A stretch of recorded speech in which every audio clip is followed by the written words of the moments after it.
Bueno, está Graciela Ocaña con nosotros. Gracias por venir, Graciela. No, gracias por la invitación. Diputada nacional por poco tiempo. ¿Hasta cuándo? Hasta el 10 de diciembre, ¿va? Hasta, sí, exactamente, hasta el 9 de 9 de diciembre, diciembre. donde asumo el 10 en la legislatura como diputada por la Ciudad de Buenos Aires y bueno, muy contenta porque por los resultados de la elección, ¿no? Uno podría estar pensando, pero qué raro, porque pasa de una liga grande a una liga más chica a jugar. Mire, las ligas son como uno sienta y representa, y la verdad que me parece que desde la legislatura eh, se pueden solucionar muchos de los temas que cotidianamente nos afectan, la vida cotidiana, desde el tránsito, la basura, los impuestos, y nosotros vamos con una agenda de temas, con una agenda de ideas que queremos llevar adelante y que tiene que ver con generar mecanismos de transparencia, con ejercer el debido control que desde la legislatura debe ejercer sobre el gobierno, en este caso el gobierno de Mauricio Macri, y por otro lado con esta agenda de propuestas para la tercera edad, reforma electoral, temas de transporte. A ver, ¿ustedes sienten que en la legislatura porteña van a poder llegar a lograr cosas más concretas, más que el ciudadano las va a sentir, las va a palpar en la vida diaria, que en la Cámara de Diputados, que digamos responde a bloques grandes y decisiones políticas, que van más allá de las cuestiones personales? Sí, y aparte de eso, me parece que en la Cámara de Diputados, luego de los resultados de las elecciones, va a haber muchas voces que defiendan, digamos, las mismas posiciones que por ahí yo venía defendiendo, y creo que esa agenda que nosotros estamos desarrollando en la Cámara de Diputados de la Nación también merece tener un espacio en la legislatura de la Ciudad de Buenos Aires. Son dos legisladores que entraron por el espacio Sí, así es. del partido suyo. Y, digamos, entra Graciela Ocaña y ¿quién más? Y Cristina García, que también es una mujer como yo, muy trabajadora, muy exigente, así que vamos a hacer un buen complemento y seguramente hoy no tan conocida, pero la van a conocer en poco Y serán del tiempo. bloque Confianza Pública. El bloque es Confianza Pública, así asumimos nuestro compromiso con nuestra boleta, Sí. y bueno, y desde allí estamos construyendo este espacio que es pluralista, que reúne a vecinos, que reúne a muchos jóvenes y gente que tiene una vocación por las políticas públicas y que tiene ganas de participar. Y bueno, nosotros queremos y estamos trabajando con ellos. Hablemos del trabajo que está dejando la Cámara de Diputados. Siempre a esta altura del año se viene con el paquete lleno de 500 leyes, 400, 300, nadie ve nada, se vota, se levanta la mano. ¿Qué está pasando ahora por el Parlamento? Que, bueno, además de, bueno, por supuesto, la ley de reforma de responsabilidad del Estado y demás, ¿no? El Código Civil. Pero ¿qué es lo que está pasando que tenemos que estar atentos que por ahí se nos escapa? Bueno, es medio un clásico, ¿no? Porque usted sabe que a fin de año los proyectos pierden el estado parlamentario. Entonces hay muchas iniciativas, pocos proyectos de ley, pero que muchos quizás de declaración, pedidos de informe, que suelen tener tratamientos como paquetes generales, y ayer no fue un día de excepción. Así, o esta madrugada, digamos, se comportó la Cámara de Diputados en esta aprobación express múltiple. La verdad que ayer se aprobaron distintos proyectos, algunos muy importantes, como el tema de la sanción a la ley de diabetes, que da más protección, más prestaciones para los enfermos, para las personas que sufren esta patología, pero también temas muy serios como el aumento del impuesto impositivo, que realmente nosotros creemos que no va a resolver el problema de fondo que tiene Argentina, es un problema económico, y fundamentalmente que lo que seguramente este impuesto va a traer acarreado, como lo trajo en su momento el cepo, es problemas a la industria automotriz, que genera muchos empleos en la Argentina, que es una parte importante del Producto Bruto de la Argentina, y que creo que este impuesto hecho a las apuradas, sin discutirse, y a veces poniendo esos parches que se ponen porque no se discute en serio los problemas que tiene la economía, que hoy es el tipo de cambio y la inflación, que es la consecuencia, el tipo de cambio natural del proceso inflacionario que se ha vivido, y que sobre eso no se avanza y no se ha tomado ninguna medida. Entonces, la verdad, ayer se aprobó esto, se aprobó la ley de responsabilidad, que limita la responsabilidad del Estado, que es un hecho grave, porque esto, para que la gente común entiende, digamos, lo que se está discutiendo con el Código Civil y esta ley, son cuestiones que hacen a las relaciones cotidianas, digamos, un individuo que mañana esté afectado por un hecho donde el Estado haya provocado un daño, no va a poder tener ningún tipo de resarcimiento. Y esto realmente es grave y aparte es muy contradictorio, porque al mismo tiempo que la Cámara, con la mayoría del oficialismo, aprobaba esto, por otro lado, se votó al principio de la sesión, que se puso sobre tablas porque no formaba parte del acuerdo parlamentario previo, un tema que es el de pensiones para las víctimas del terrorismo de Estado, que estuvo muy discutido en la Cámara, fundamentalmente por la fecha de origen de cuándo se originaba este periodo para recibir esta pensión no contributiva de 6.000 pesos, si era al momento que comenzó el gobierno militar o al momento que el gobierno democrático de María Estela Martínez de Perón estableció la fecha del estado de sitio, 2 años antes o 1 año y medio antes.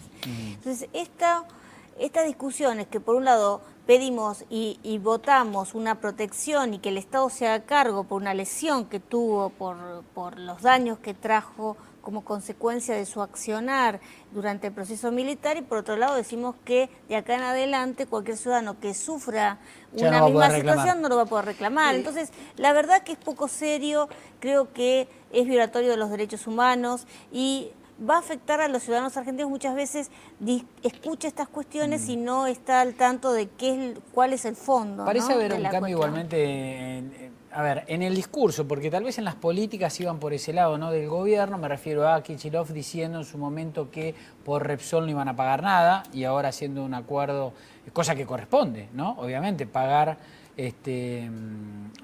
con lo que se quedaron. Por otro lado, bueno, el gobierno nacional cediendo a Mauricio Macri, que les pide por favor que le den un permiso para continuar una obra. Digo, hay algunos cambios que parecen, digamos, mover un poquitito la cuestión política. ¿Este es un aspecto positivo de lo que deja el resultado electoral? Yo creo que es un aspecto positivo el que un hombre que es un hombre de la política, como Capitanich, haya asumido la jefatura de gabinete, me parece que es un hecho positivo, y que haya tomado una agenda que es un poco la agenda de cuestiones pendientes que la sociedad esperaba que la presidenta resolviera. Ahora, acá también hay un tema que ha cambiado con Capitanich, que es la forma. Pero nosotros necesitamos que cambie también el fondo, porque si la cuestión, por ejemplo, de YPF va a ser reservada a acuerdos de confidencialidad en donde ni el Congreso ni los ciudadanos argentinos podemos conocer cuál es el trasfondo de esa negociación, me preocupa. Estamos en lo mismo. Me preocupa cuando Kicillof dice, obviamente que había que pagarle, por supuesto, pero se debe pagar lo que establecen los organismos competentes de la Constitución y no las negociaciones que corren por cuerdas separadas con acuerdos de confidencialidad y que nadie sabe cuánto se va a pagar. A ver, me pasa a mí, no sé si le pasará a la gente, pero uno la escucha y dice, ¿cómo puede ser que esta mujer en algún momento haya coincidido en el planeta kirchnerista ese, que tiene tantas figuras, tantos personajes, ¿no? Digamos, desde ese punto de encuentro, ¿el kirchnerismo tanto se desvió? Mire, cuando Néstor Kirchner llega al gobierno, llega con el 23% de los votos. Sí. Necesita generar una legitimidad y por lo tanto toma en esos años, yo le diría, las mejores medidas de gobierno. Desde terminar con la corte menemista a impulsar la actual corte, que uno podrá discutir más o menos y podrá estar de acuerdo con algunos fallos. En mayor o menor medida, pero nadie puede cuestionar que es una corte de gente intachable y de calidad, exactamente. Pasando las reformas que hicimos nosotros en su momento en el PAMI, convocando a gente en la llamada transversalidad que no venía del peronismo y abriendo, digamos, desde el acceso a la información del Estado, reformas económicas y también un plan económico basado en equilibrio fiscal. Exactamente, el equilibrio fiscal y el equilibrio externo. Todo eso se rompió, digamos. Hoy está el secreto es parte central de las decisiones del Estado, por eso la confidencialidad de acuerdos que debían ser conocidos para todos los argentinos. hay un intento de avance sobre esa justicia, digamos, no nos olvidemos las reformas que se impulsaron este año y que fueron incluso declaradas por inconstitucionales por la propia Corte Suprema de Justicia.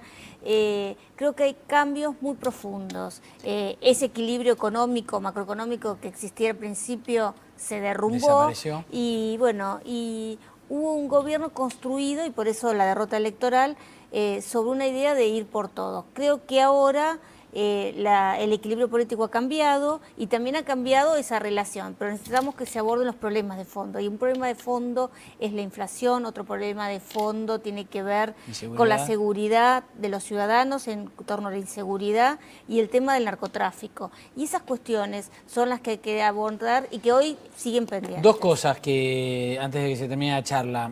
Una, el PAMI, que recién lo mencionó. Una gestión del PAMI que dejó ¿cuánto de superávit después de irse? Yo dejé $1.000 millones, digamos, el equivalente líquido. ¿Cómo está esa caja? Bueno, hoy esa caja está debe estar bien porque se aumentan los desbalanceada. sueldos mucho. Sí, se aumentan los sueldos, no así, por ejemplo, los pagos a los médicos, que hace 1 año y medio están congelados y le pagan 10 pesos por cada afiliado que atiende un médico por mes, una cantidad mínima comparada con los 100.000, casi 100.000 pesos que se han fijado de sueldo sus directores, y muy alejado también del sueldo de los trabajadores medios del PAMI, ¿no? Y es otra cosa, digamos, parte de esos 1.000 millones no están abocados a una mejora de las prestaciones, a ampliar las prestaciones, sino fueron a financiar el Tesoro Nacional. Y esto realmente es sumamente grave porque el Tesoro tiene hoy graves problemas y el ANSES y el PAMI, el Banco Central, son los grandes financiadores. Yo temo que en un tiempo, digamos, los ciclos económicos a veces no son tan buenos, y la Argentina estamos muy acostumbrados a vivir esto, que lo que pagan después esas consecuencias, esas malas usos de los recursos, son los jubilados, que después sufren recortes en las prestaciones, como actualmente que de una cantidad de medicamentos ahora se han restringido a 5 o a 3 los medicamentos sin cargo. Y la verdad que todos sabemos que cuando tenemos cierta edad tenemos que tomar varios medicamentos todos los días. 100.000 pesos de sueldo, que es lo que están cobrando ahora los directores, ¿esos aumentaron? Más que la presidenta, también hay que decir, ¿no? Más cualquier funcionario son $10.000, público. digamos, a 10 pesos el dólar, ¿no? El blue, el como se llame.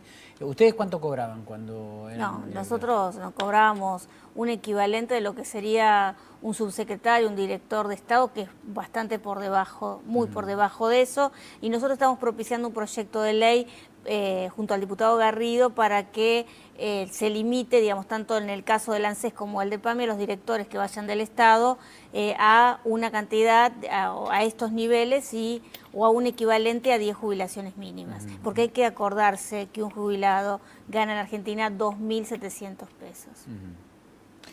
Bien, Graciela Ocaña, la despido como diputada y seguramente en la próxima visita que tengamos en algún momento será como diputada de la ciudad, como legisladora. Así es. Gracias por haber venido. No, gracias por la invitación. Hacemos una pausa y después nos encontramos con el presidente de la Cámara Nacional Electoral. ¿Qué quedó después de las elecciones?